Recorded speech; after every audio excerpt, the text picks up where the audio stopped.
Добрый день, дорогие учителя, гимназисты и родители! Мы приветствуем всех!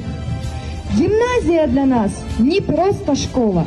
Гимназия – это общий дом, где царит мир и дружба, где есть талантливые учителя и одаренные дети. И сегодня у нас праздник – День гимназиста. Мы такие разные с тобой, но у нас есть общий дом родной, дом, где раскрываются сердца, где звенят ребячьи голоса, где всегда нас помнят, любят, ждут и вперед за знаниями ведут.